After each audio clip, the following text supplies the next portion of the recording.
to Greg Derbyshire, Chris Grunhagen, and Marty Wennblom.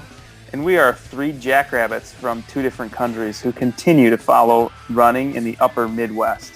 And we want to discuss important topics, inspiring stories, and extraordinary performances in running. Welcome back to the Pivotal Running Podcast. I'm your host, Marty Wennblom, and today I'm joined with my guest co-host, Scott Underwood and Paul Danger. Scott Underwood was the head coach of South Dakota State from 1977 to 1995, and Paul Danger was the head coach at South Dakota State from 1998 to 2004. And today we have the honor and privilege to talk with the legendary Dick Beardsley. Dick is a Minnesota native, motivational, inspirational speaker. He's a prescription drug addiction survivor, a suicide survivor of loss, farm accident survivor, a record-breaking marathon runner. He's a co-winner of the 1981 London Marathon. He's famous for his Duel in the Sun with Alberto Salazar in the 1982 Boston Marathon. And he's also an author, a fishing guide, an innkeeper, and a husband and a father. Thanks so much for joining us, Dick. How you doing? Hey, Marty, I'm doing great. It's great to be back on with you and to see Coach Underwood again, and brings back a lot of good memories. That's for sure. Yeah, no, it's a privilege to really just to get to chat with you.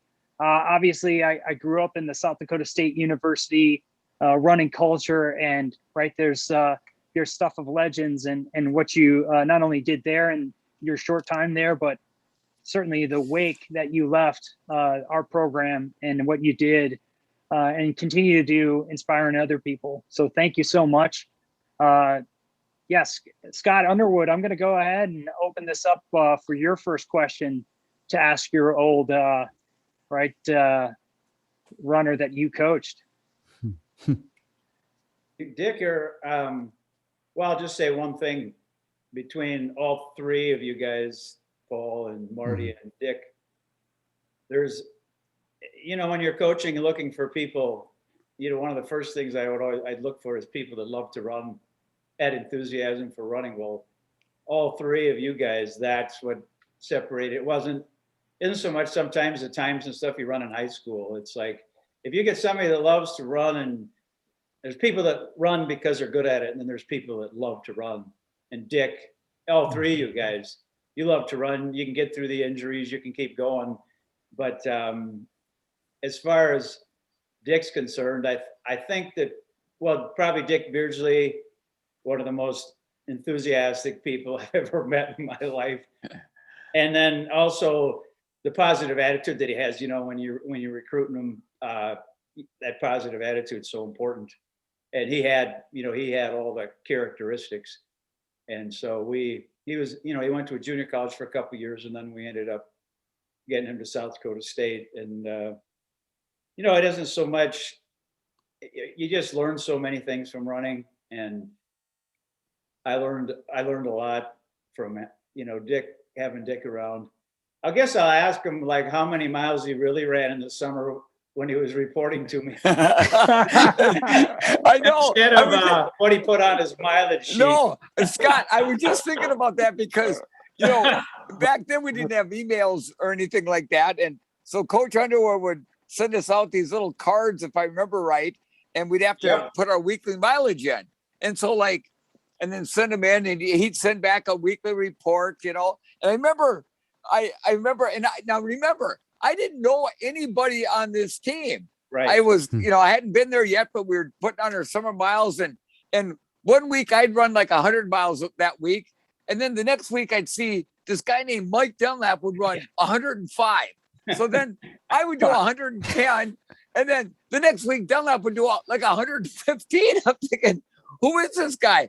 But no, I was, first off, it was when I was at the University of Minnesota at Waseca, I went there to go to school. They happened to have a running program there, and had a good coach who Scott Underwood, I'm sure, remembers, Coach John Fulkrod.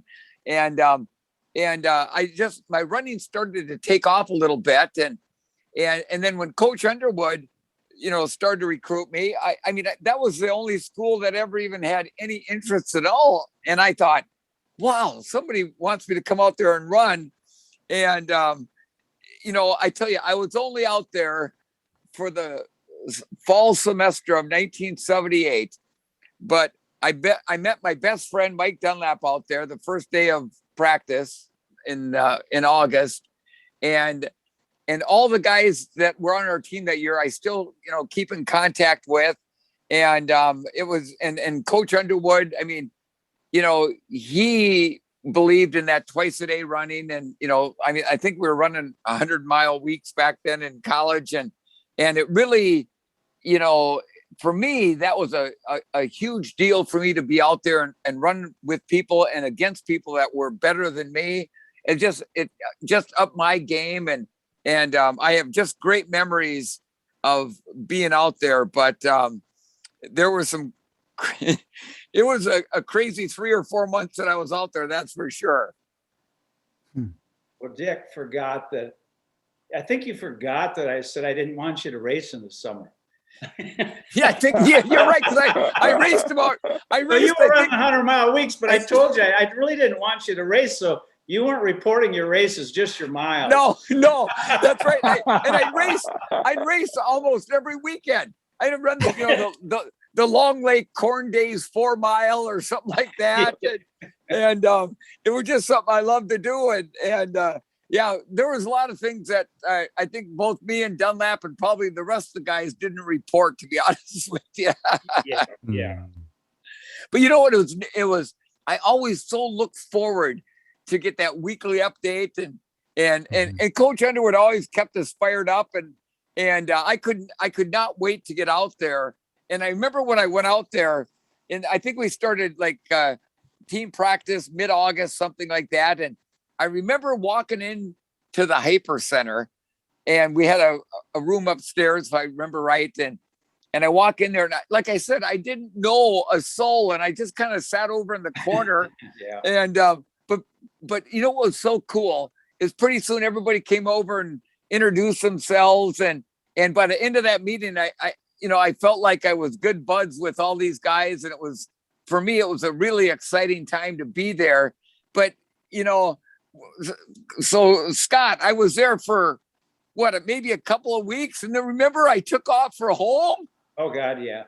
Oh my gosh. I took off for home, and my dad was not real excited about me going out there, and he was giving me a lot of grief. And one day I thought, I packed my bags. I didn't tell anybody. And I left. I went back home, and I remember sitting at the supper table, and my dad, God love him. And, my dad quit drinking finally in 1982, but at that point he was a pretty heavy drinker. And I can still remember sitting at the supper table, and I think Coach Underwood called, and I can't remember if he talked to me or my dad. And it wasn't real pleasant. At least my dad was not happy, but he'd had a few martinis in him at that point. And but I remember getting up the next day, and I was going to go down to Rochester, Minnesota. There was a guy down there looking for a dairy herdsman. And I thought, well, I'm going to, take that job and be a dairyman down by Rochester.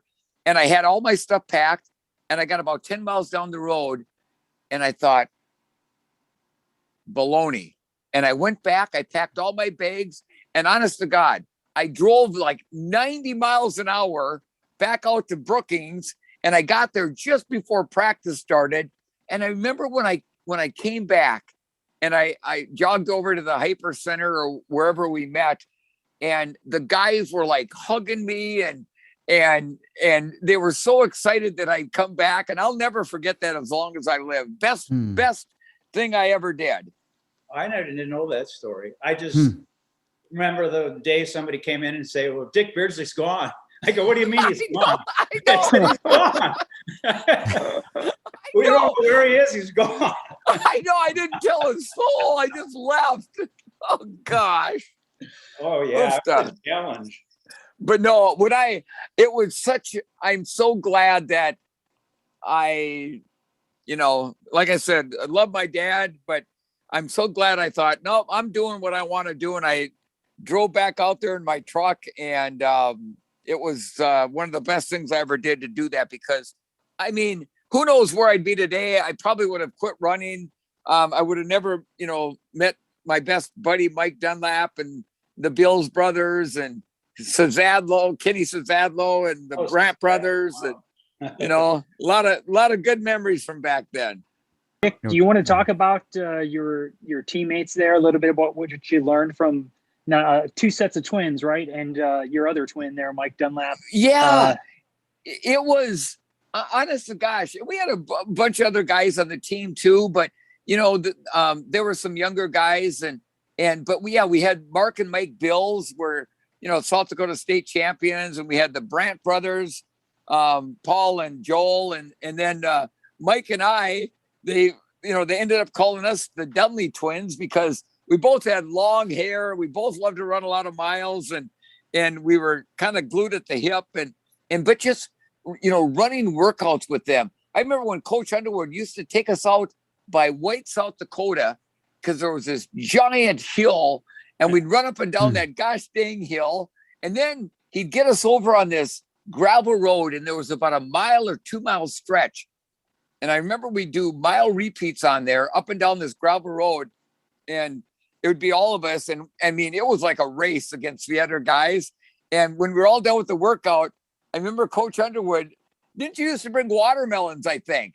And you cut open these watermelons. And when we got done with our workout, that was kind of our reward for the day, was eating these nice ripe watermelons. And I mean, I tell you, running with those guys was, I mean, that definitely upped my game and made me become a better runner. That's for sure. What do you think it was out of those guys from South Dakota that brought that out of you? What did they bring that you found that added to your already ability? Well, because they were pretty much all of them were better than me at the time. And I thought, because when I was at the University of Minnesota at Waseca, I was kind of the top dog there. And that, believe me, that's not saying a whole lot. But when I went out to South Dakota State, I mean, now we're talking going from a junior college runner to a NCAA Division II, and that had a unbelievable history of, especially in cross country, of being, dominant in Division II and stuff. And then I'm going up against guys that were South Dakota State, high school champions. And I never even made it to a state meet in high school in Minnesota in cross country or track. And so to go there and to be able to see what it was like to run with these guys that were state champions and that they loved to run as much as I did and loved to put in the miles and weren't afraid to go out there and bust their tails in workouts and then you get in a race with those guys, and we're all teammates, but yet we're out there, even though we're teammates, we're still out there trying to bust each other out on the cross country courses. And just without doubt, it made me become the kind of runner that I was fortunate to become, even, after I left South Dakota State. Mm-hmm. Dick, I'm wearing my Prairie Striders t-shirt here, so I'd be remiss not to mention or to ask you about your relationship with Bob Bartling. Could you talk to a little bit about Bob Bartling and what he means to you? Yeah, Bob, when I first got out there, I remember Mike Dunlap got me hooked up with Bob, and because again, I didn't know anybody, and Mike, at the time was dating a girl, Karen, has been his wife for 40 some years now. And so a lot of times he wasn't around on the weekends, but, he put me in touch with Bob, and I'd run with Bob and Russ Strandy? Yeah, Russ Strandy and some of the other guys from the Prairie Striders. And Bob was, I mean, the guy was, talk about an influence in my life for running and the love of running. And, I didn't have a nickel in my pants pocket. And I remember, Bob, I don't think he gave them to me because I think that was against NCAA rules, but you know, he'd give me a pretty good discount on shoes and stuff to run, and then being at that library. And so Bob, really, I mean, that guy, you can't say enough good things and nice things about Bob. I mean, I don't think there's anybody that loves running more than he does, and the Prairie Striders. And I remember when I got out of college and I ran for about a year for the Prairie Striders, and it was an honor to have that singlet on there saying Prairie Striders, and brings back a lot of good memories. That's for sure. Thanks for that. That's great. That's wonderful. I know we all feel a very special bond with Bob Bartling as well. We all have our own stories, but it's great that you share yours. Thank you. Do you, you want to talk about Mike Dunlap? I mean, how do you start a friendship that has now lasted over 40 years? Yeah, you know, I don't know what it was. I mean, I was friends with all the guys, but Mike, that very first day when I was up in that little room and met for the first time, and I think he was the first one to come over, and we just, I don't know, there was just this bond. I get choked up about it because, you know, Mike and his wife, Karen, have been there for me and my family from day one, you know, when I went through some difficult times, and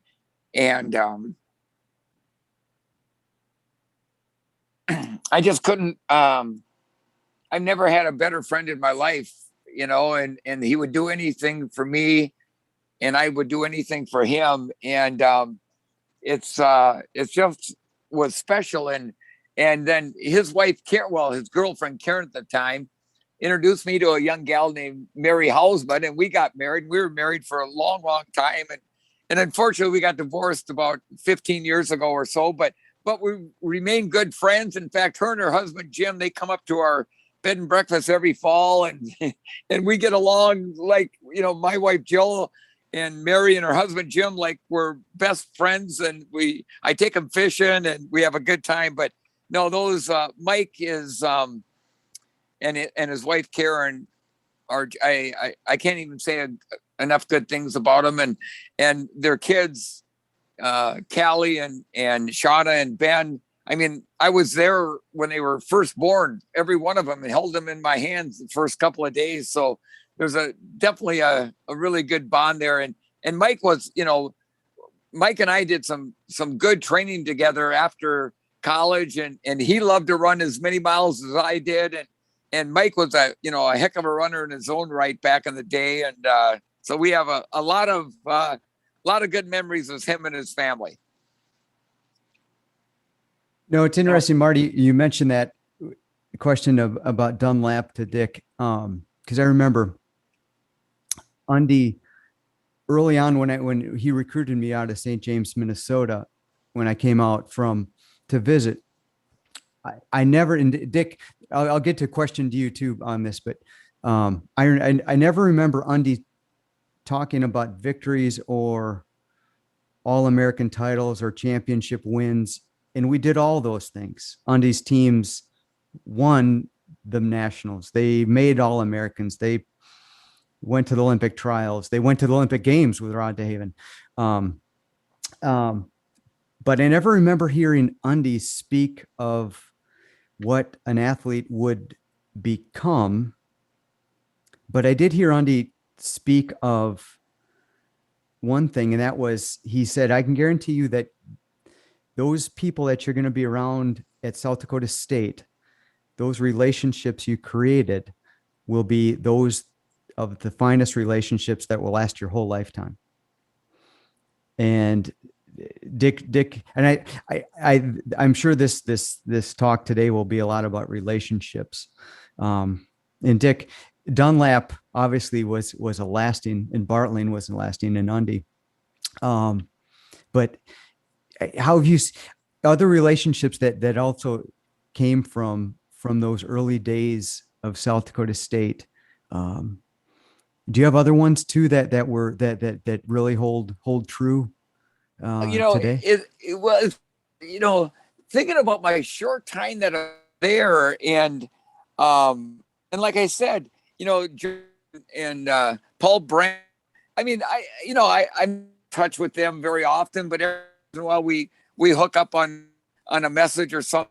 And and Paul, or I mean Mike and Mike's brother's name. Mark. Yeah, Mike and Mark Bill. I always, Mike Dunlap keeps in touch with those guys more than I do. And I always, every few months I ask, hey, have you heard from the Bills brothers or the Brants or something like that? And so he kind of keeps me updated. But even though I didn't have as close of a relationship with those guys as I did with Mike Dunlap, they were still, I considered them good friends of mine. And I remember, especially Mike Bills and I, we had some pretty good battles, in races and in workouts, and Mike was probably the top dog on the team, but every once in a while I could, maybe beat him in a race or two, but just those guys they were excellent runners, but they were just super nice guys too, and really, enjoyed the sport. And it'd be fun to hook up with everybody again sometime and just reminisce, kind of like we're doing right now. Mm-hmm. Yeah, Dick, why don't you? I don't think many people. I know well, of course, you came to some of the camps and everything, so we continued after even. Your half a year seemed like you were there for 2 years. When I know. Well, you were like taking care of 4 people. Yeah, no kidding. Remember when I got that glass in my eye? Oh my! Yeah. And Diane, who was a nurse at the time, I think I got a. Yeah, we're over at Undy's place for a little get together with the team before the season hardly even started, and I get a chunk of glass in my eye and I go in the hospital. Gosh. Oh golly. I tell you, I aged Undy probably 15, 20 years while I was there, believe me. Yeah. And everything's kind of a challenge, but no, I just remember one time, you told probably after when you were coming to my camps and stuff, but I don't think a lot of people realized, your story about after you got done and ended up figuring out that you were iron deficient, and how that totally changed. You finally got that squared around, and it like totally changed your career, basically. Yeah, it really did. So, when I left South Dakota State and I kind of quit running for about 3 months. I was dairy farming in Minnesota, and hadn't run for about 3 months. And I got I remember I was going out to do chores, and I got done or just getting ready to go out, and I went and got the mail, and I threw it on my table before I went out to the barn. And there was an article in one of the running magazines that hadn't I was still getting, and it was what it took to qualify for the 1980 Olympic marathon trials. And you had to run, I think, 2:21:56 for the marathon. Well, my best was about 10 minutes slower than that. But I thought, I'm not going to, I remember sitting around in my dirty coveralls thinking, man, I can, milk cows when I'm 30, 40, 50 or beyond, but I can never see how good of a runner I can become. And I remember, the next day, thinking I got to give this a shot. And so I started training hard, and I tell you, I didn't have the best diet when I was at South Dakota State. And then when I got out of state, I was training to get ready for the Olympic trials in May of 1980. And that winter, oh my gosh, I was running terrible. I was still running, probably 120 miles a week, but I was getting tired walking up a flight of stairs. I remember I ran a 25K race, and like a 80-year-old guy beat me, and I thought I'd lost it. And finally, my mom convinced me to go to the doctor, and they did a bunch of tests. And at one point, they thought I might have leukemia, but I just had a really low iron in my body. So they got me on some iron supplementation, and I went into the Olympic trials in May of 1980 in Buffalo, New York. And that was going to be my swan song. I mean, I was going to run it just so I could tell my kids and grandkids that, hey, your old man got to run into the Olympic trials. And I had no idea how it was going to go. I just wanted to finish. Well, the race started, and man, I felt really good. And normally I go out like a bat out of heck, but that time I kind of went out just more conservatively, and I started picking up the pace. I just started, passing people after people after people. And there was a couple hundred guys that had qualified for the race that year. And long story short, I finished 16th overall and ran 2:16:01, which was the first time I'd broken 2:20. And I remember I wasn't halfway through the chute, and I'm thinking, I'm not quitting now. So what's so ironic about that is, if I would have gone in there and run, 2:21, 2:22, just to say I ran it, I can guarantee you my running would have come to a halt. But that by, breaking 2:20 and running, that 2:16 and finishing, in 16th place, I thought, man, I'm not going to quit now. But I never thought my running would, get even better than that, to be honest with you, at the time. Yeah, I'm thinking that you had some iron problems probably long before that. You could still work out, but you couldn't couldn't really get after it. Exactly. And you were just low enough where it wouldn't let you just keep going and keep getting better, Yeah, that kind of, when we went to the championship cross country in Hershey, Pennsylvania, I just ran. I mean, I kind of ran out of gas in that race. And it wasn't a very good race for me, but no, I think I look back there, and my diet back then was not good. And I was running a lot of miles, and I think that combination just, my body just was kind of starting to break down. So luckily that they found out what it was, and it was amazing. Once I got on that iron supplement, within a couple of weeks, I started feeling like a new person again. Right. I think because, like a lot of times men don't think about iron deficiency. Right. I think exactly. there's other men that are in the same boat as you, but you think of women being iron deficient. Right. But it can happen when you're training heavy like that, for sure. Yes, absolutely it can. And so in fact, after that, then I took an iron supplement for the rest of my competitive years every day, just to make sure. Yeah. Right. Which is a good idea. You bet. Yeah, Dick, I pulled up those results from 80, and they said that was 56 men ran under 2:20 at that race, a trials record for the time. Wow. And so 1980, though, that was, you mentioned about changing that perspective to something out there. There's more out there for you to do. Where did you go then from 1980 in Buffalo, New York?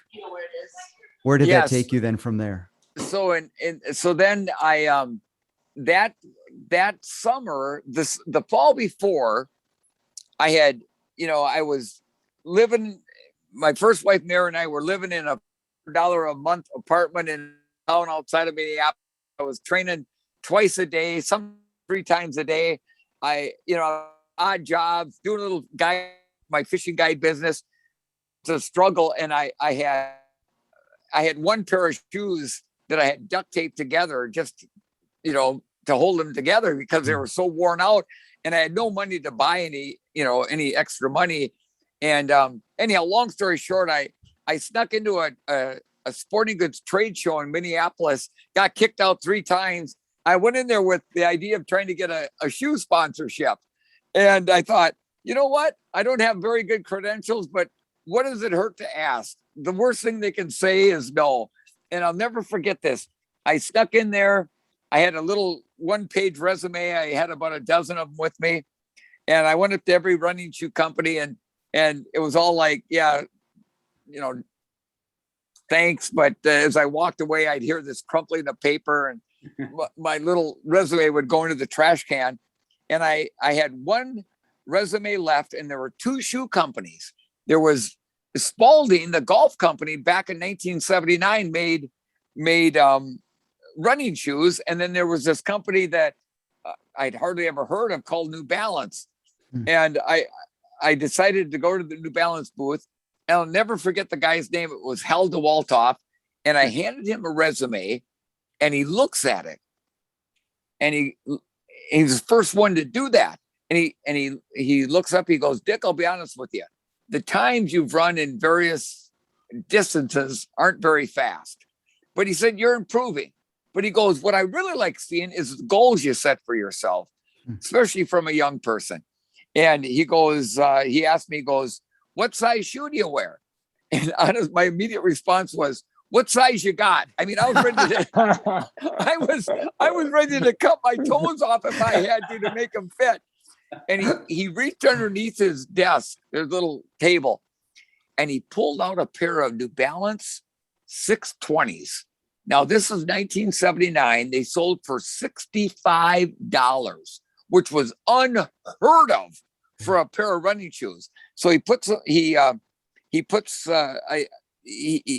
hands them to me. He says, why don't you put them on and see how you like them?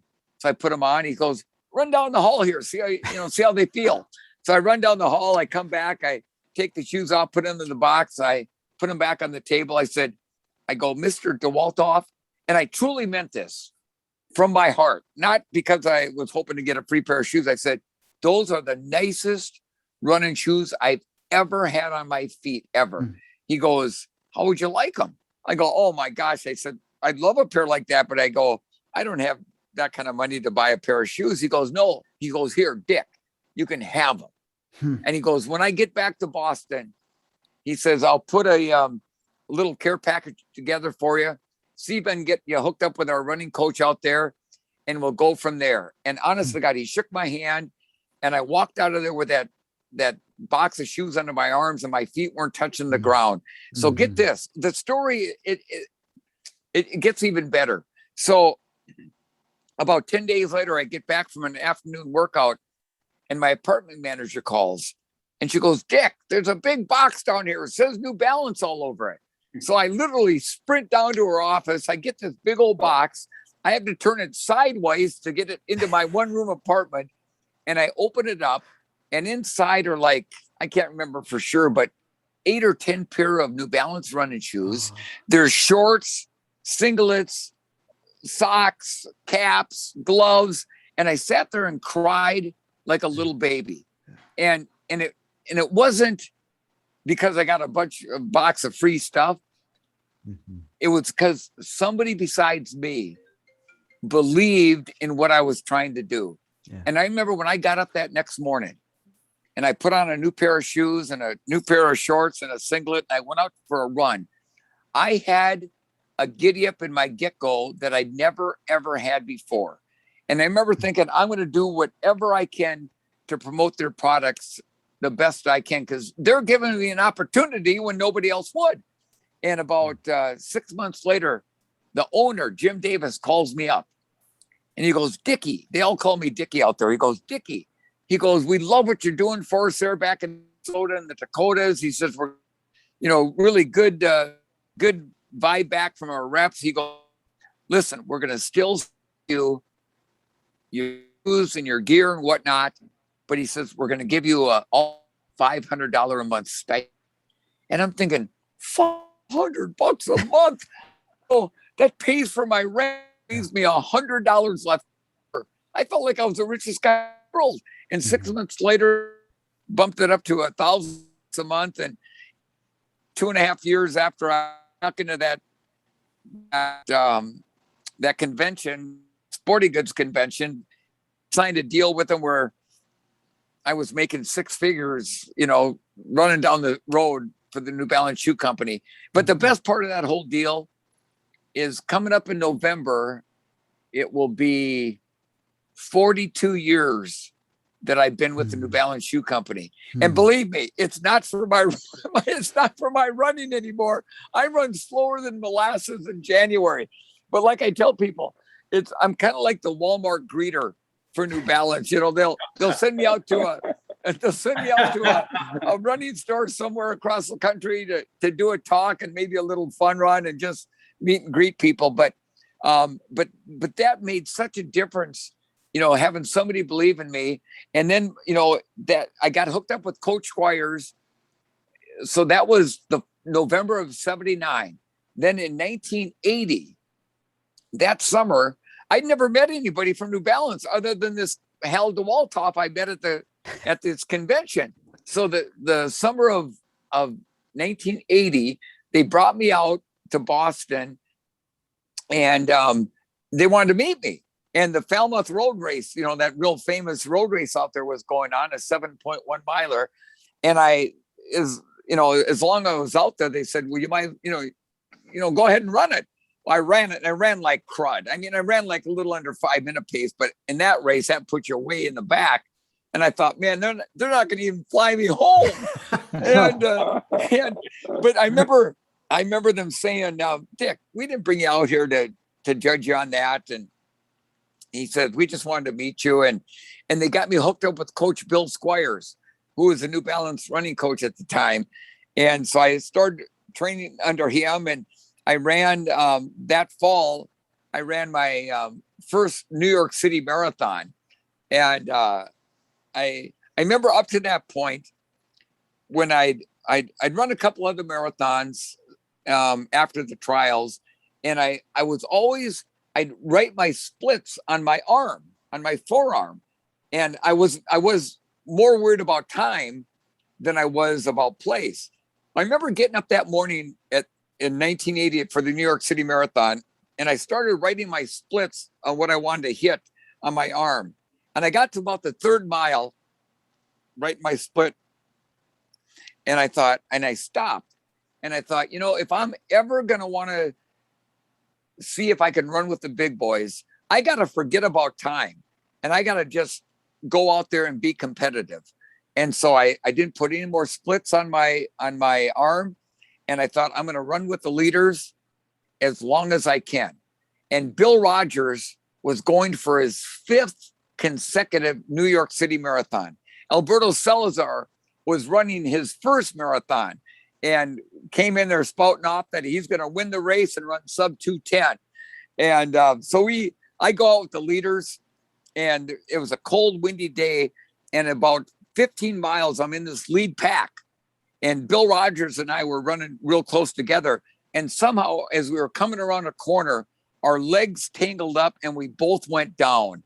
And I mean, I went down hard, and I rolled a couple of times, and Bill went down. And of course, somebody stopped, another runner behind us stopped and helped Bill get up, but they just kept running right behind me, right by me. And so I finally get up, and honest to God, I'm about a block and a half behind the lead group. And so I panicked, and I just take off sprinting, and I catch him right away. And just before we go over the Queensboro Bridge, I catch up with the group. So we're going up the big hill up to get onto the Queensboro Bridge, and there's no spectators up there. And all you hear is the wind coming through the steel girders. And about halfway across that bridge, I'm still, having the adrenaline from falling and catching back up, and I'm feeling good. I'm thinking, I'm going for it. So I take off, and I open about 150-meter lead, and I come down off the bridge, and I came down onto First Avenue, where the crowds are the biggest. Now, this is back when Wide World of Sports was televising it live. And I come down onto First Avenue as the first runner. I got cop cars in front of me, the ABC TV truck, and the spectators are going nuts. And I thought I was going to fall down. My legs, hearing that sound of that crowd cheering for that first guy off the bridge. And I get about 150 meters down onto First Avenue. And I kind of, out of the right-hand side of my right side, I thought I saw somebody running next to me, and I look over, and it's Coach Squires. He's got his Sunday go to church shoes on, and he's sprinting, and he looks at me, and he goes, his exact words were this. He goes, Dickie, what in the hell are you doing? I go, Coach, I'm winning the New York City Marathon. And my mom and dad were back home here in Minnesota watching it on television. And Jim McKay was the lead announcer. And then Frank Shorter was kind of the analyst. And I had this high number. And Jim McKay turns to Frank and he goes, Frank, who is this guy out in the lead here at the 18-mile point of the New York City Marathon? And Frank goes, man, I have no idea, but he looks like a cream puff to me. and eventually Salazar and the rest of the guys, the group caught up with me. But I ended up finishing 9th overall and ran 2:13 that day.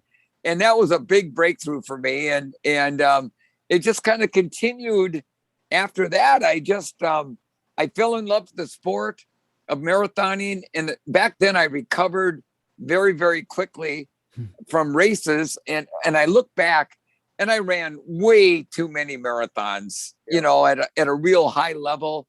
And I look back now and I remember right before I think I ran the Grandma's Marathon in 1981, I'd already run, I think, 4 marathons that year already.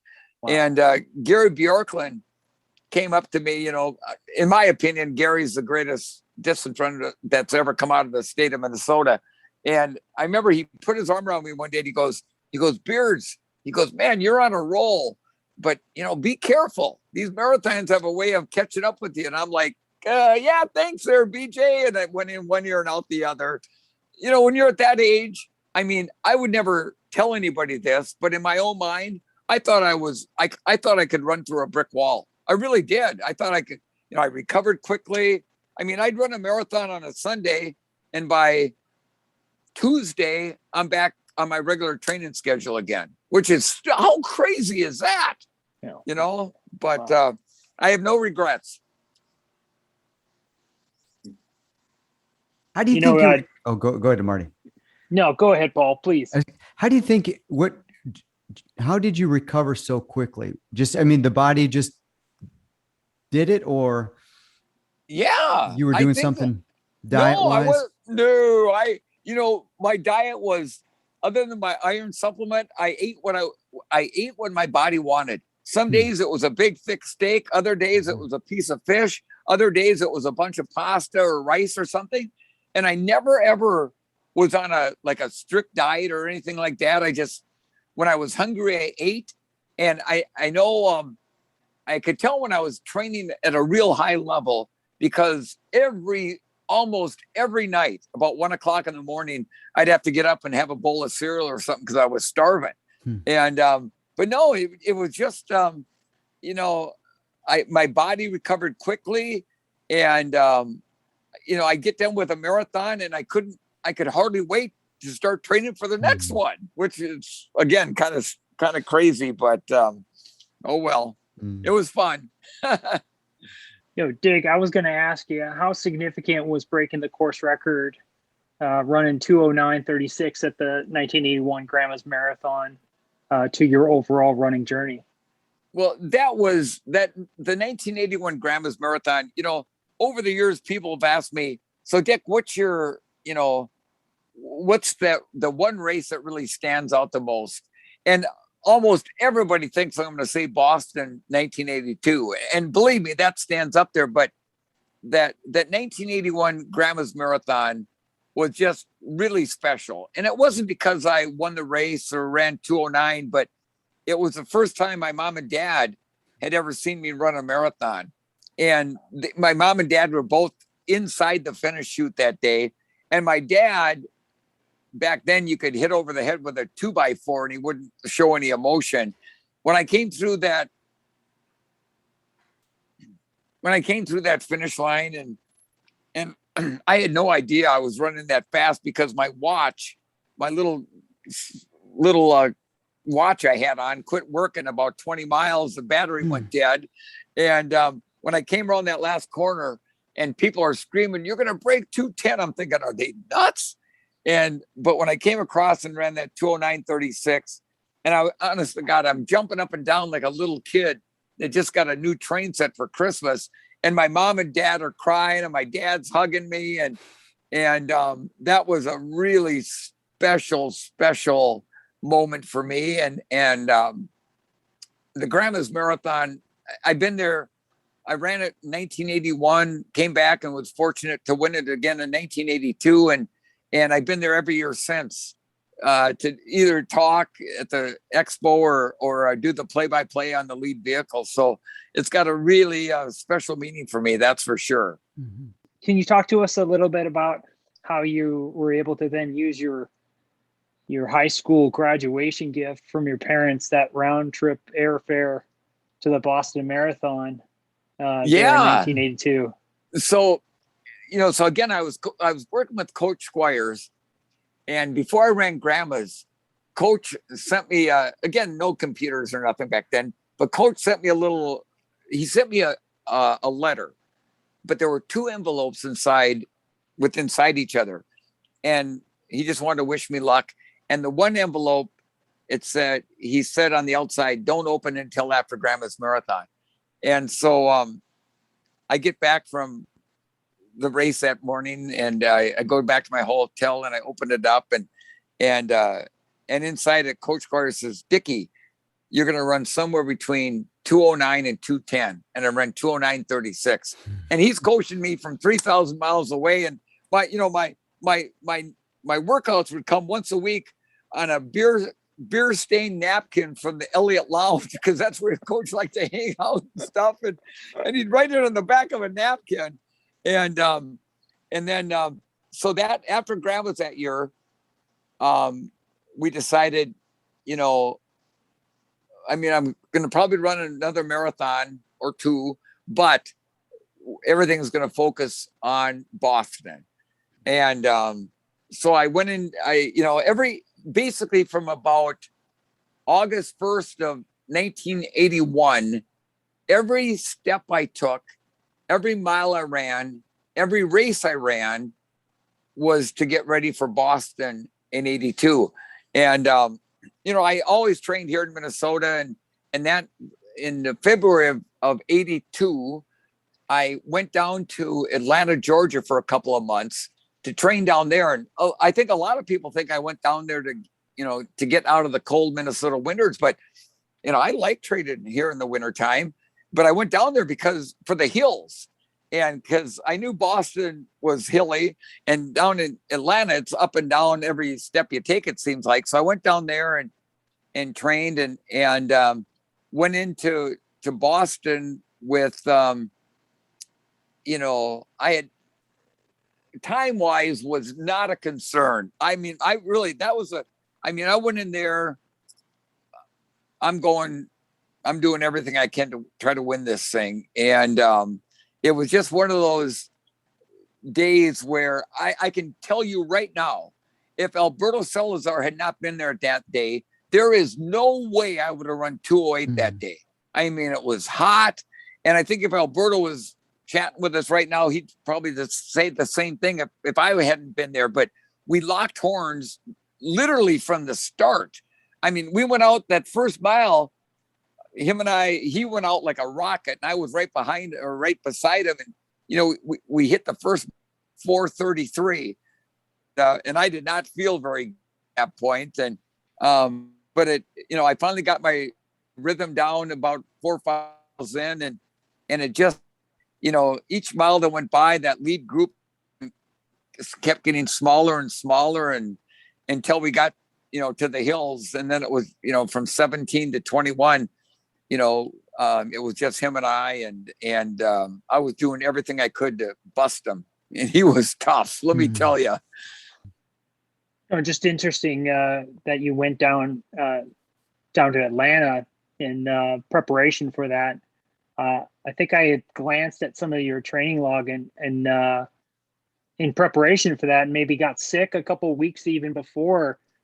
Do you think that kind of, in a way, kind of pulled back the reins for you a little bit to maybe get some more recovery? It looked like you were absolutely. Okay. I went to somewhere over in Japan. I can't remember where, if it was Osaka or what, 6 weeks before Boston to run this big 30-kilometer race over there. And on my long flight over there, I ended up getting really sick, like bronchitis or something. And I started the race, and at 10 kilometers, I had to drop out. I couldn't breathe. And I'm this is 6 weeks before Boston. I get back to Atlanta, and I get to the doctor, and they call my mom and dad. They call Coach Squires. They go, "Oh my God, this guy's got an enlarged heart." And well, the doctor and Coach Squires calls his doc, goes, "Of course he's got an enlarged heart. The guy's running 140 miles a week, And but so for the next almost, I think, 10 days, 2 weeks, they got me on some medication like penicillin or something, and that cleared up the bronchitis. And then Coach Squires had me run just once a day, 10 miles max, and nothing hard. And I tell you what, I look back now, and I think I was right at the very top of my training, and maybe gone over that red line a little bit.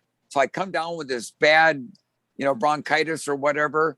And I'll tell you what, it forced me to take some downtime as far as cutting back on the intensity, on the miles. And I think that's enabled me to run as well as I was fortunate to run in Boston that year, because I did back off. If I wouldn't have had that problem, I mean, who knows, by the time I got there, I might have been on the bad side of the peak and not even come close to running 208 that day. Yeah, no, that's enlightening to kind of hear that be retold from your perspective, for sure, for certain. Because, yeah, I mean, it's almost like you were able to consolidate all those weeks of, even though you got sick, right? But it's almost like you consolidated all those gains, right? All those weeks of solid training, and then just allowed the body to really adapt and actually make those adaptations. Yeah, right. It's really cool. On what happened in your perspective, Scott, can you talk about what happened at campus when, one of your former runners runs at the Boston Marathon and darn near wins the whole thing? Yeah, when you kind of perspective about the whole program, a few years back, I called up Rodney, I called up Dave and the coach, and I said, "Well, Rodney, we got a pretty impressive list of, people that have come through, at least competed at South Dakota State and run a marathon. And so, for a school like ours, I mean, you're talking like, well, Beardsley runs 208. Well, like DeHaven runs 209, and like, maybe Bentley runs 212 or 213. Dunlap, what did Dunlap run under 218? 218. Okay. 218. Yeah. I mean, when you look at, we had like 10 guys under 220. When you look at small schools, pretty darn good, But I think absolutely what it comes back to the first thing we talked about. Dick Beardsley loves to run. Mike Dunlap loves to run. Brandy Fisher loved to run. All of them. Bob Busby, he broke 220. He loved to run. I mean, those guys ran until they couldn't run anymore. But they had that love. They love to run and they love to race. But, when you love marathons, you have to love running because of all, the miles you put. It's the preparation. It's not the race. It's all that you put into it. So absolutely. When I look at all those guys, when I look at Dick, when I look at Dunlap, they're all have that personality. They just loved it. They just look forward to going out and running every single day. And that's why they continue to do it for a long time. I mean, all those guys. So, I knew Dick could run better than what he ran at South Dakota State that year. And I thought personally as the coach, running those races in the summer, coming in and doing workouts with our guys who, like he said, when he first showed up, maybe they were in a little better shape than he was. I think he got a little wore down by the time we went to the conference meet, or the national conference and nationals. And then as I look back, I'm guessing he was a little iron deficient at the end of of that first season. And he just, because he ran some workouts earlier on and maybe he was a little fresher that looked like he was, well, both him and Mike Dunlap, I thought maybe we're going to be All-American that year. I thought so too. Yep. And I think we got all of us, we got a little carried away. I mean, I was young, they were young, but they just love the workouts, and that enthusiasm. I guess my point is too, that enthusiasm made Dick great, and Mike and the rest is also the thing that in the end can get you in trouble. And that's when I look at Dick's career. I thought he could run a fast marathon, never that fast, but I knew that, he just loved the workouts and loved the training. But, you get to that point where, like Dick said, he felt on top of the world. You feel like you can do anything, and you're just so fired up. You just keep doing more and more and more. And then, but you can get in trouble. And one of the biggest differences I see from running now, like compared to like South Dakota State, compared to when Dick and I was there, they run a third of the races that we ran. Like Dick said, they don't, I mean, those marathoners, they don't run 6 marathons in a year. You know what I mean? No, you're right. One of the things that's totally changed. They pick and choose, and a lot less racing.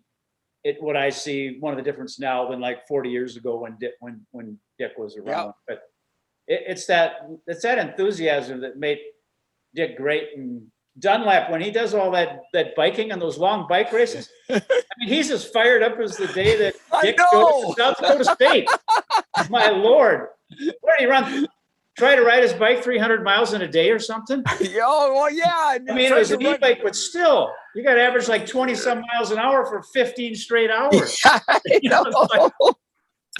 in the world? And that was like his wife was busy doing something. That's what he does for fun. I know. Who does that? Anyway, when you go through life, you only meet a few people like Dick and, well, even you guys. It's just such a joy to have been able to be associated with people like that. And I guess I just feel that, in some small way that I contributed to something by, convincing them to come to South Dakota State. And it's just great to be around. I mean, life's fun when you can hang around with people like you guys. I mean, it's well, and listen, Coach Underwood, I tell you, I learned so much from him. And, of all the coaches I've had, and it wasn't that many, but probably 5 or 6 or so over all the years.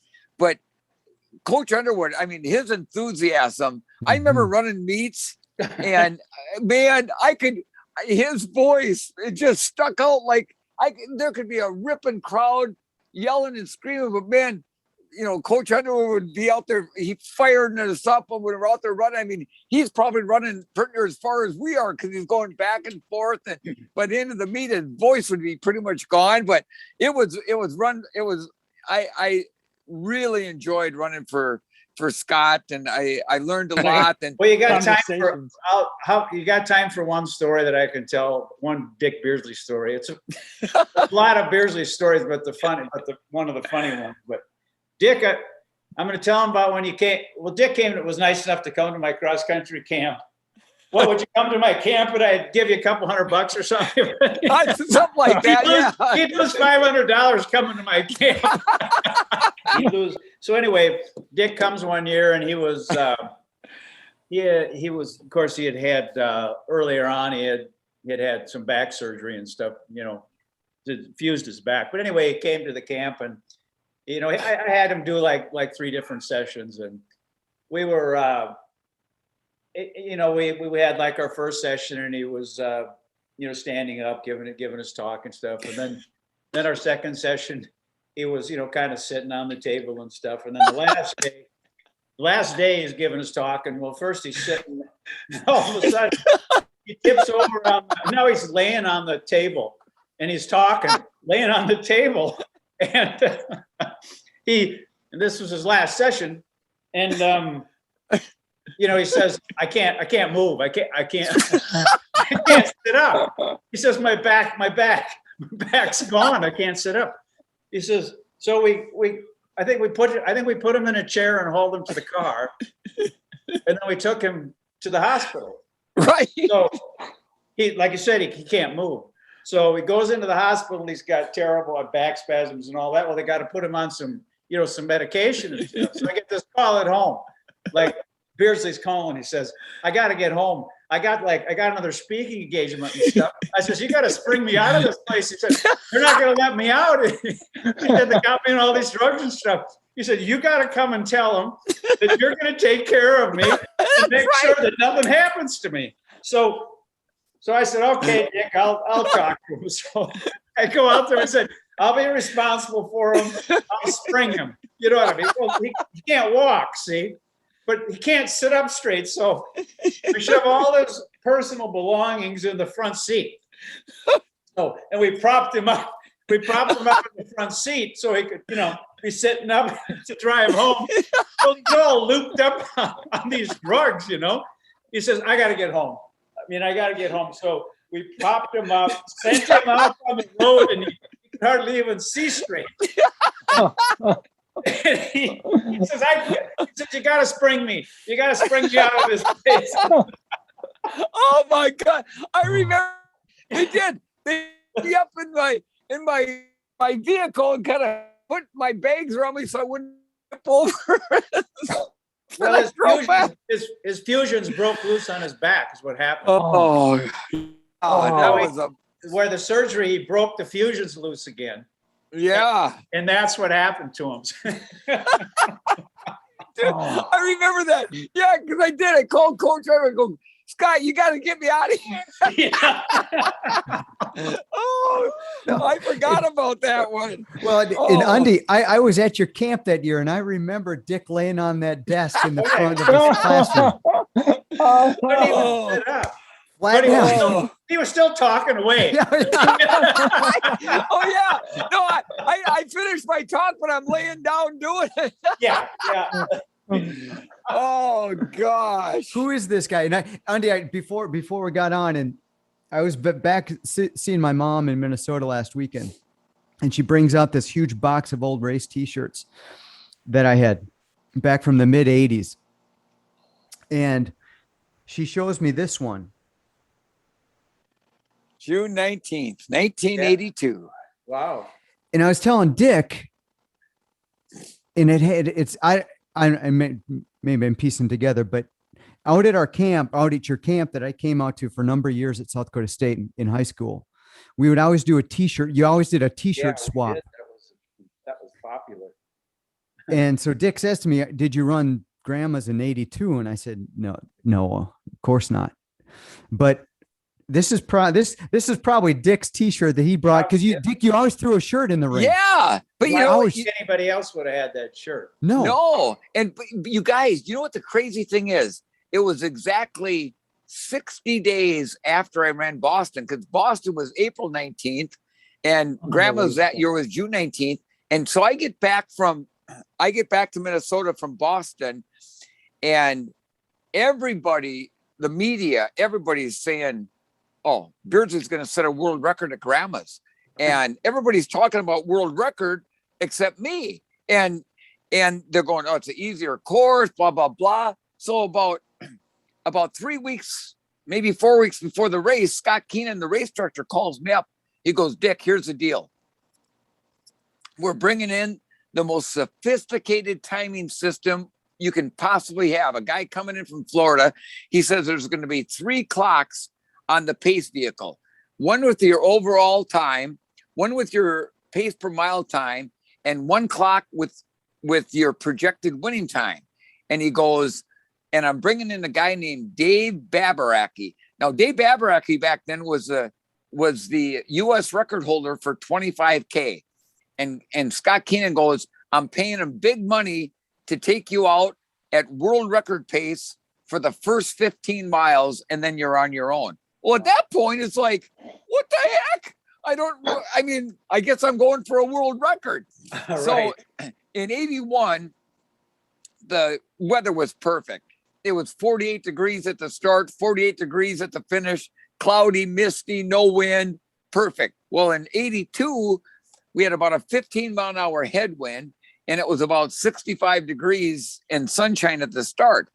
So the race goes off. Babaracki jumps in front. I get right behind him, and we're moving along. Nobody comes with us. And I'm looking at the projected winning time. We're 5-6 miles into the race, and the projected winning time is 2:06 something. But I'm feeling good.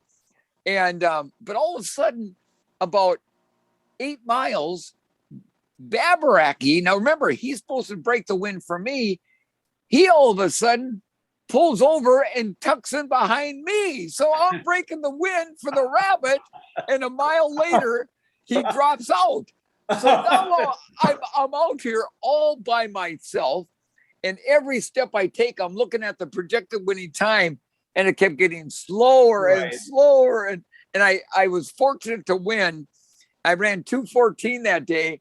And I tell you, I've seen this picture a zillion times. When I'm coming across the finish line, I got this smile on my face, but it's a smile of thank God this is over. It wasn't a smile of accomplishment, but yeah, Boston in '82, it just, everybody thought, grandma's, I was going to, set a world record. And I was never one that, to me, I went in there more to be competitive. And if a record fell, it fell. But to go out and just try to do one just wasn't kind of my style. Well, next time I see you, Dick, I'm going to give you your T-shirt back. that's gotta be from me, I'll bet. It's gotta be. Yeah, crazy. Oh, Dick, there's a lot of young runners out there, certainly that have been inspired. Paul and I are both one of those as well that have been inspired by your journey in running. Could you give some advice to those young runners out there that might be listening to this in high school, college, or runners just trying to pursue their own post-collegiate running endeavors as well? Yeah, I mean, to me, it's about, don't ever give up. I mean, when I went out for cross country, and when I was a junior, that's when I started running. I was 17 years old. And the only reason I even went out was to try to earn a letter jacket. So I thought it might help me get a date with a girl, and I wasn't very good. I didn't make the varsity squad that first year, but I fell in love with the sport. And even though I wasn't very good at it right away, and if you fall in love with something, whether it be fishing, running, your job, whatever it might be, and you have a passion for it, you're willing to do whatever it takes to try to get the best out of yourself. And believe me, I never, ever, when I was a senior in high school, ever thought that 7 years later, I'd be, running the Boston Marathon, let alone actually, almost winning the darn thing. And so, if you have those goals and dreams, don't let anybody, especially yourself, ever keep you from going after them. Because the one thing you don't want to have happen, you don't want to get to like my age now at 65 and look back and say, gosh darn it, why didn't I give it a shot when I had that opportunity when I was young? And I have no regrets. I mean, honest to gosh, even running all those marathons in a short period of time over a couple of years, and I know it makes my wife Jill mad and other people too, but if I had to go back and do it all over again, I don't think I'd change anything. I had too much fun. I mean, I was so fortunate to go places around the world to compete that I'd only dreamed about or read about in a magazine. And so for those young people out there that, maybe don't have all the talent in the world, hey, don't ever, sell yourself short. I mean, because if I can get to that point, there's a lot of other people like myself that can get there also. No, I appreciate that, Dick. It's a inspiration. It really is. It means a lot coming from you, and it gets me fired up. I got I think another Boston coming up soon. So yeah, just hearing it from yourself is just it gives me chills. And here's the thing. Yeah. I'm slower than molasses in January now. Honest to God. I mean, I've had 3 knee replacements and who knows how many other surgeries to keep my body, put together. But I go to bed at night and I can hardly wait to get up in the morning to go for my run. I run 6 miles every morning. And on a good day, I might be somewhere in the tens, minute per mile pace. But most of the days it's like somewhere between 11 and 12-minute miles. But and when I get down to like a 10-30 mile, I feel like I'm flying. But I still love getting out there doing it, and that's what I enjoy most about it. Is that of all those years, back when I was up and coming, and then when I had got to a pretty high level, and yet I still love it as much as I ever have. And I remember when I retired from that elite level of racing and training, so many people told me that I'd probably quit running, or I'd never run a race again because I'd be so frustrated of not ever being able to hit those times. That never ever happened to me. I mean, I still, when I get invited to a race to speak at, if it's a half marathon or something, I'll run the half marathon. And if you would have told me 40 years ago, Dick, what would you think of running like just barely breaking 2 hours for the half marathon? Back then, I probably would have said, man, if I'm going to run that slow, why even put my shoes on? And now, if I break 2 hours for a half marathon, it's like, I am fired up. I mean, honest to gosh. So I, when you have enthusiasm for something and you love what you do, it never gets old.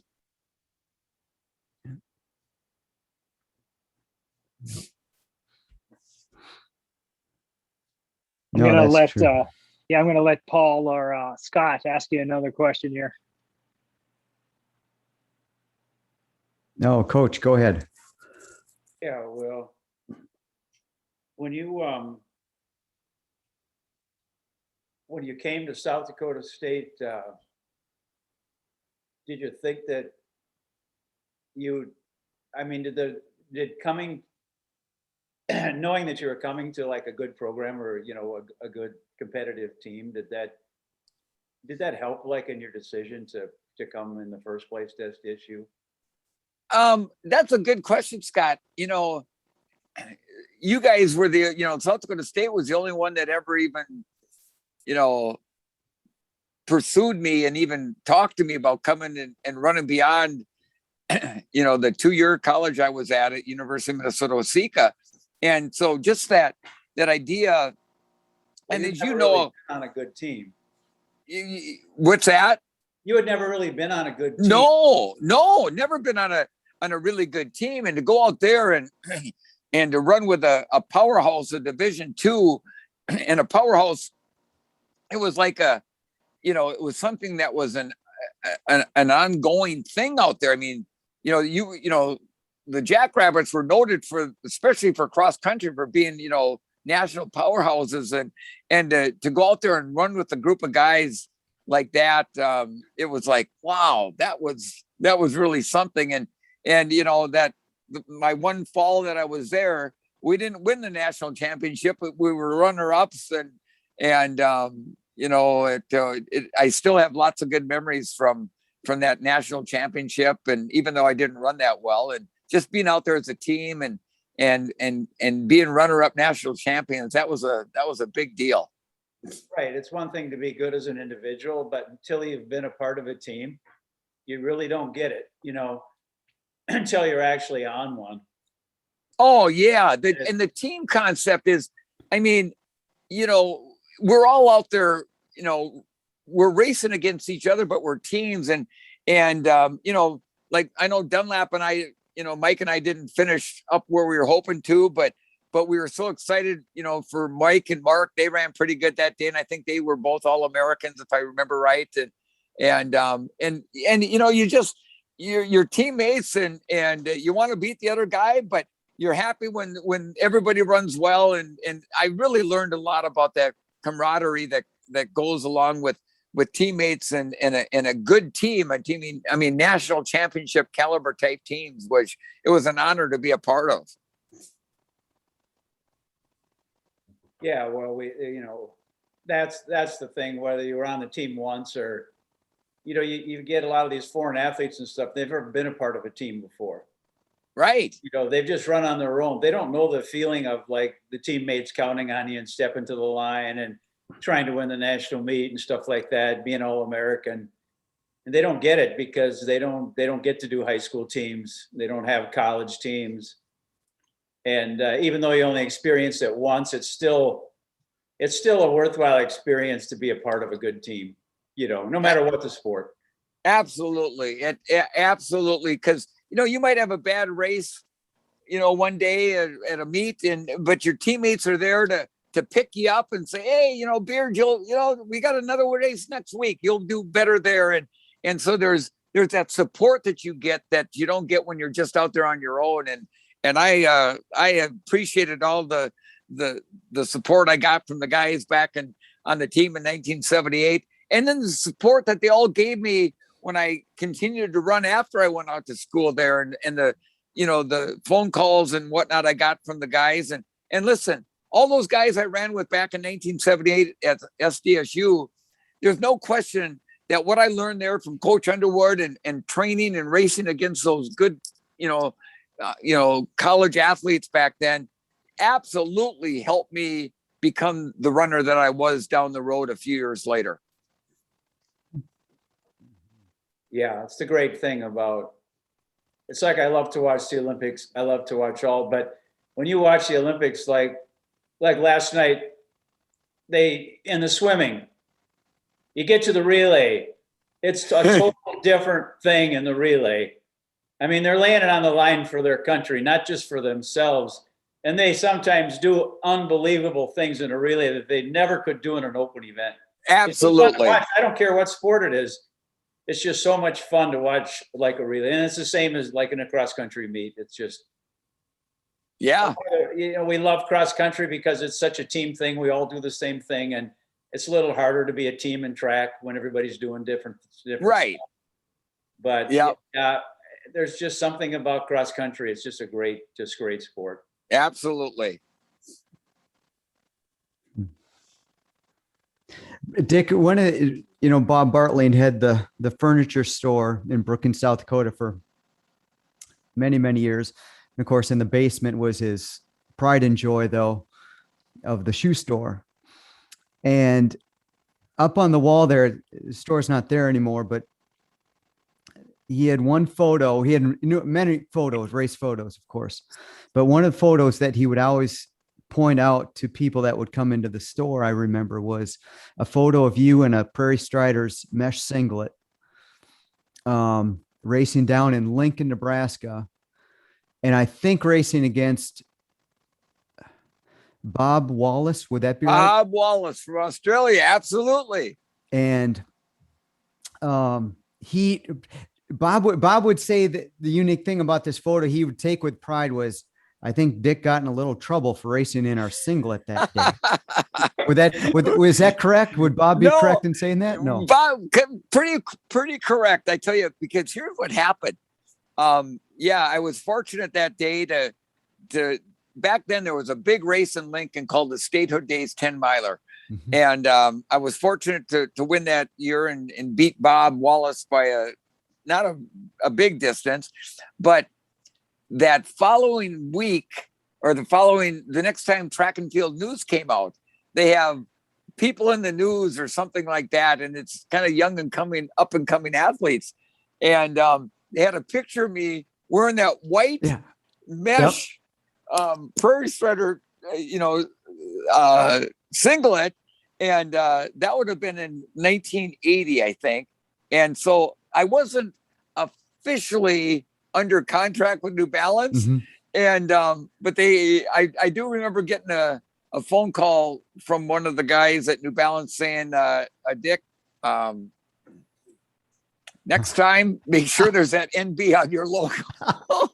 and there always was after that. But no, I remember that very vividly. Because those old singlets were sub 4, Right. Exactly. That mesh. It was a white mesh. Oh yeah. And I wish I still had that. Gosh darn it, who knows where it went to, or I probably gave it to some kid, who knows. Yeah. Good old Prairie Striders. I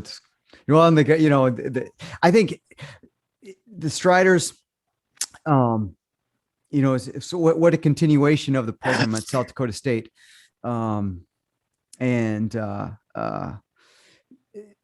Guys that came out of the program at South Dakota State remembered the community, remembered the relationships of of being on the team. And of course, Prairie Striders, most of them, if not all, were, South Dakota State alums.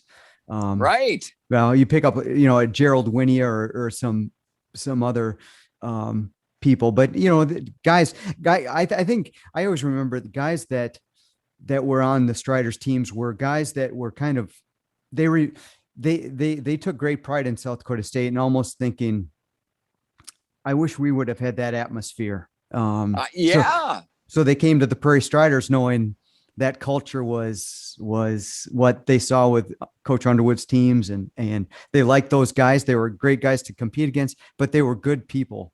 For sure. And the Prairie Striders, I mean, I tell you what, for a small town in South Dakota, I tell you what, that kicked out a lot of good runners over the years have run for the Prairie Striders, let me tell you.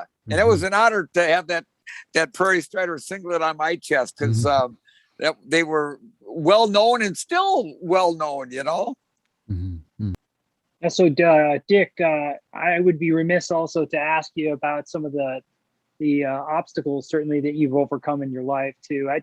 Once again, being now serving in the Army, as we come back from our nation's wars that have sent us, I know that your son served admirably in service to his country, and could you talk to some of the things that he came back from, maybe from Iraq? I know in my own journey, I've had to face a few obstacles myself, but can you talk a little bit about your son, Andy? Yeah, absolutely. Andy, my first wife, Mary, and I, we adopted Andy when he was a little baby from Honduras, and we couldn't have any of our own biological kids, and he was our pride and joy, and growing up, Andy, he loved to fish, and we did a lot of neat stuff together, but when he got out of high school, he was kind of lost, and at age 21, he joined the Army, and I was so proud of him. I mean, I really was. And he loved being in the Army. And I tell you what, it took him from a kind of a young, young adult, very young adult that was lost, and to where it turned him into this man that knew what he wanted in life. And he lost a bunch of weight and put on a bunch of muscle, and he loved serving our country. And he was over in Iraq in the Iraqi war for about a little over a year. And he was a gunner on Black Hawk helicopters over there. And then when he wasn't doing that, he was in charge of a crew that when the choppers would come in from the field, with the wounded and whatnot, they would get the wounded off, do a quick mechanical check, and get in a refuel and get the choppers back up in the air. And for the year plus that he was over there, I was probably more scared than he was. But he made it back. He made it back okay. But unfortunately, he had to do some things and saw some things that weren't real pleasant. And I know he didn't like talking about them. And 6 years ago, coming up on October 4th, my son Andy suffered from post-traumatic stress disorder, and just outside of the town of Detroit Lakes, where Andy grew up, he took his life. And I can look back at a lot of the things I've gone through in my life, and I went through a period of a lot of accidents and lots of surgeries, and I remember getting through those and thinking, well, at least one thing I know, I won't have to go through anything more difficult than that. And then I got addicted to narcotic painkillers, and that was a few years of a big struggle. I mean, a big struggle. But I, thankfully I got into treatment, and after I had a few years of sobriety from the narcotics, I remember thinking, well, I would never want to go through that again. But the good thing is, I know unequivocally I'll never have to go through anything more difficult. And with Andy's suicide, I mean, it makes everything that I've ever, any difficult thing in my life I've gone through seem like a walk in the park. compared to dealing with that. And, you know, I miss them. I miss them every day, and I talk to them every day. And the one thing that leaves me with peace and brings me hope and joy is that that he, you know, he is in a better place. He fought a lot of demons, and to know that someday I'm going to be able to hold him in my arms and give him a big hug again, that brings me great joy. So yeah, that was tough, and I everybody that's in the armed forces, I never served or had to serve, and my hat goes out to each and every man and woman that joins our military and puts her life on the line. You know, when Andy signed up on that dotted line, you know, he didn't know he'd ever have to go to fight a war, but that's when you sign that dotted line, you never know what's going to happen. And so I've always appreciated our military, but even more so now after what I saw, what it did positively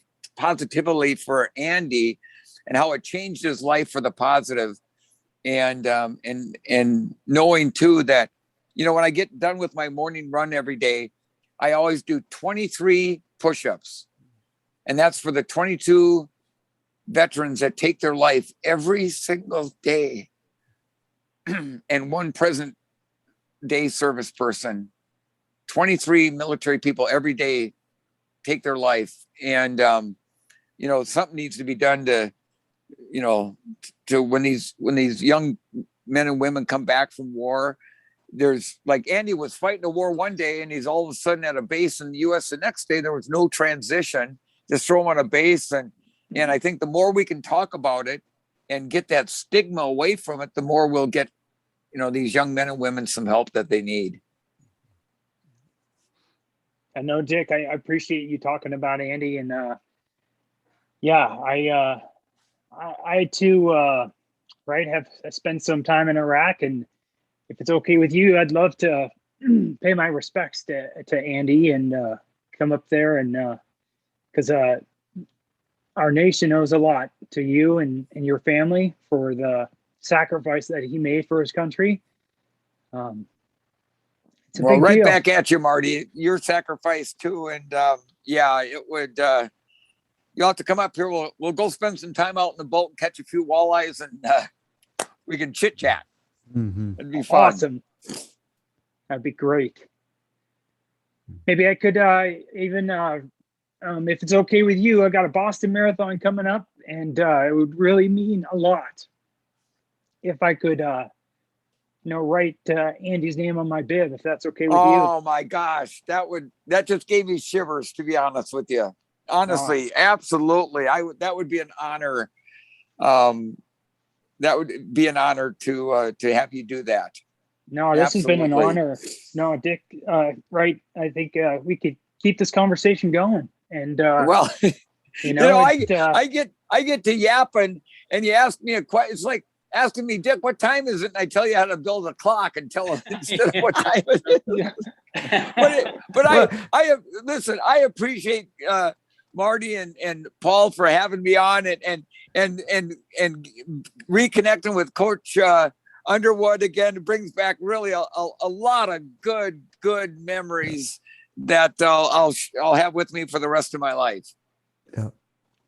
Yeah, that's for sure. Appreciate all three of you guys. And like I said, it was it's just nice to be around people like you guys, and you're movers and shakers. You get things done. You're positive. You know, that's what life's all about. Absolutely. We need more people like that in this world. Got too many complainers and downers. We need That's right. positivity in this world. But yeah, it's a joy to always have Dick. It just brightens up your day when you listen to him. And if you ever got a couple hours on your hand, just give him a call. Yeah. Well, no, thanks so much, guys. I really appreciate it. And anytime you want to come up to Bemidji here, you're always welcome. Okay, great. Thank you. Be great. All right. Thank you. Thanks, guys. Yep, take care. Take care. Yep. thank Bye-bye. you. Thanks, Dick. Yep. Appreciate You it. Betcha. Bye-bye. Thanks for joining us this week on the Pivotal Running Podcast. Make sure to visit our website, pivotalrunning.com, where you can subscribe to the show in iTunes, Spotify, or via RSS, so you'll never miss a show. While you're at it, if you found value in this show, we'd appreciate a rating on iTunes. Or if you simply would tell a friend about the show, that would help us out too. Thanks.